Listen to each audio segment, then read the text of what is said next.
Bom dia, Paulo Moura, cientista político, 2 de dezembro de 2020. O assunto de hoje é a cláusula de barreira ou cláusula de desempenho, que limita a viabilidade dos partidos políticos. Você sabe o que é isso? Gente, eu já fiz aqui no canal uma live com o advogado eleitoralista Antônio Augusto Maier dos Santos. Já disse isso e repito, considero ele um dos principais especialistas em legislação eleitoral, em direito eleitoral no país. E esse aqui deve ser o 4º vídeo que eu faço sobre essa questão da viabilidade do Aliança pelo Brasil e da escolha que o presidente Bolsonaro terá que fazer para concorrer em 2022 por uma legenda viável que lhes dê sustentação na campanha. Muito bem, o que eu percebi? Primeiro, que tem muita gente se iludindo, achando que a criação do Aliança pelo Brasil ainda é viável. Segundo, que a maioria esmagadora das pessoas não faz a menor ideia do que é a cláusula de barreira ou cláusula de desempenho.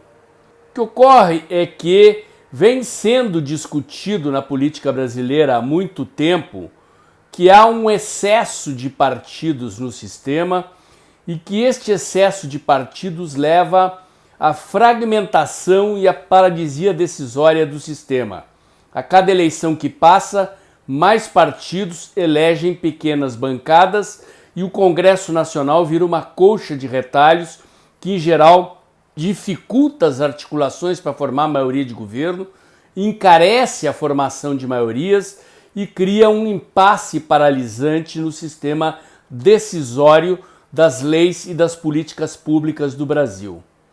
Em 1995 havia sido aprovada uma cláusula de barreira ou de desempenho que deveria entrar em vigor na eleição de 2006.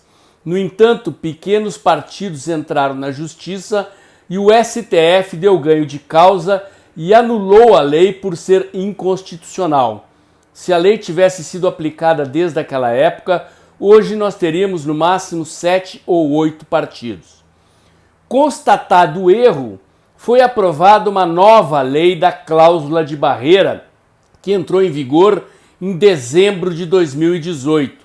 Portanto, o resultado da eleição de 2018 já vale para a contabilidade dessas regras daqui para frente. Quais são os detalhes da lei? Quais são os obstáculos que os partidos terão que superar para continuar existindo se quiserem receber verba do fundo partidário e do fundo eleitoral, se quiserem ter tempo de televisão e rádio no horário gratuito e se quiserem poder montar estrutura de liderança de bancada no Congresso Nacional, que significa que um partido, mesmo tendo eleito um único deputado, pode criar uma estrutura de liderança de bancadas, duplicando ou triplicando o número de assessores técnicos para assessorar aquela bancada, repito, mesmo que ela tenha um único deputado. Pois bem, o que é a cláusula de barreira? É a lei que exige que, para continuar recebendo os fundos públicos de financiamento da política, para ter horário eleitoral de televisão e rádio gratuito e poder montar estrutura de liderança de bancada, os partidos têm que fazer, no mínimo, 1,5% dos votos em 9 estados.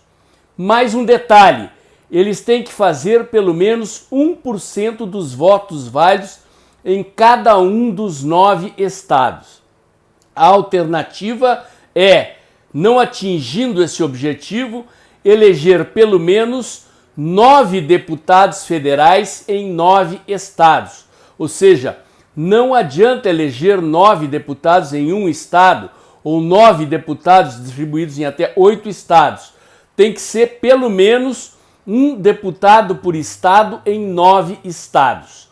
Se os partidos não atingirem este patamar na próxima eleição, ou seja, na eleição de 2022, não receberão mais os benefícios da lei. Qual é o impacto esperado? Ora, muitos desses partidos são partidos fisiológicos, de gente que montou o partido para meter a mão no dinheiro público ou para negociar cargos no futuro governo e pegar carona nos grandes partidos, fazendo coligação na proporcional, em troca de ceder tempo no horário eleitoral gratuito de rádio e televisão para os grandes partidos. Assim, o pequeno partido que tinha lá, 10, 20 segundos no horário eleitoral gratuito de televisão, coligava-se na proporcional a um grande partido, pegava carona fazendo o quociente eleitoral em conjunto com o partido grande, eventualmente ele elegia na carona 1, 2 deputados. O caso do Tiririca é mais típico, com 1 milhão de votos, elegeu mais 4 deputados na sua carona, com votações insignificantes. Então, existe também esse outro limitador, o fim das coligações proporcionais, impedindo que o partido pequeno pegue carona no partido grande. Pois bem, o que significa isso? Tem um colega meu, Luciano Dias, que é um cientista político que trabalhou projeções nessa área, ele estima que em 12 anos, ou seja, no intervalo de mais 3 eleições gerais, sobrarão vivos apenas 5 partidos.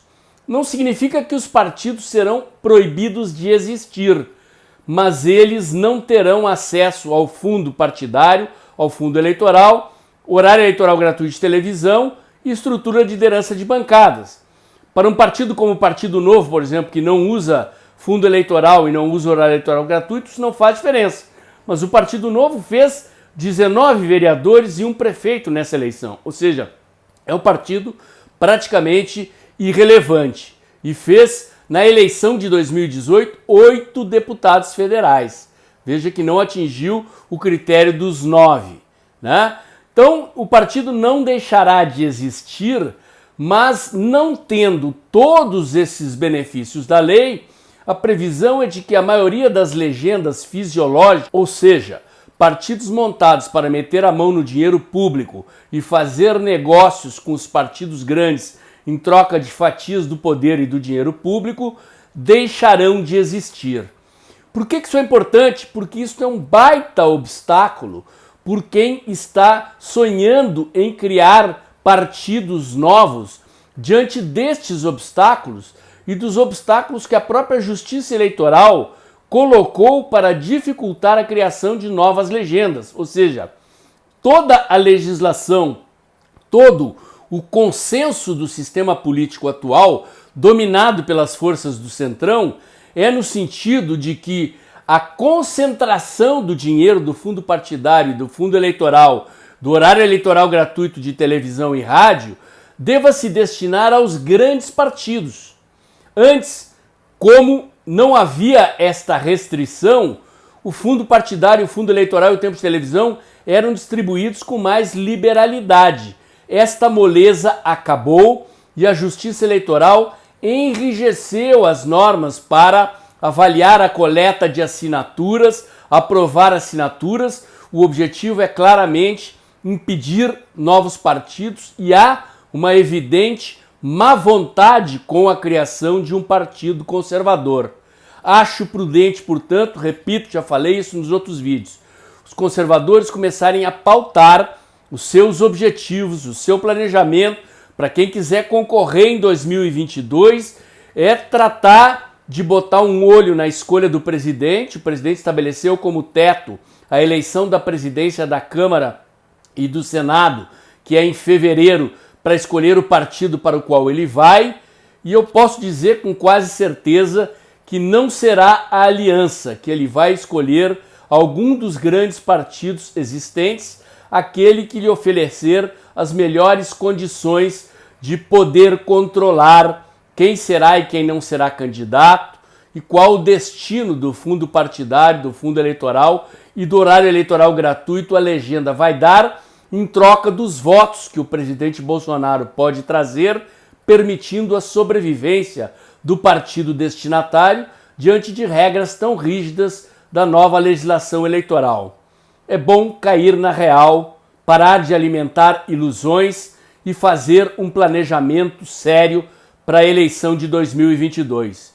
Ficou claro que like não é voto, lacração na internet não dá voto. Quem conseguiu se eleger, como a candidata Fernanda Bart, por exemplo, que se elegeu vereadora pelo PRTB em Porto Alegre, é porque estava mobilizando e organizando gente sistematicamente na rua desde a eleição passada. O trabalho na internet é um complemento à organização e é um trabalho de base efetivamente feito nas ruas e junto à sociedade ao longo do tempo. Ganhar votos dá trabalho. Não basta ficar fazendo lives e buscando seguidores em mídia social. Repito, o desempenho na mídia social é um complemento de um trabalho competente feito na sociedade, feito nas bases, com organização e planejamento. O comentário de hoje era esse. Se você gostou, curte, comenta, compartilha, bota o dedãozinho lá, aperta o sininho para o YouTube avisar você quando tem vídeo novo no canal, inscreva-se no meu canal e tenha certeza que todo dia de manhã cedinho tem um novo comentário aqui. O de hoje era esse, até o próximo.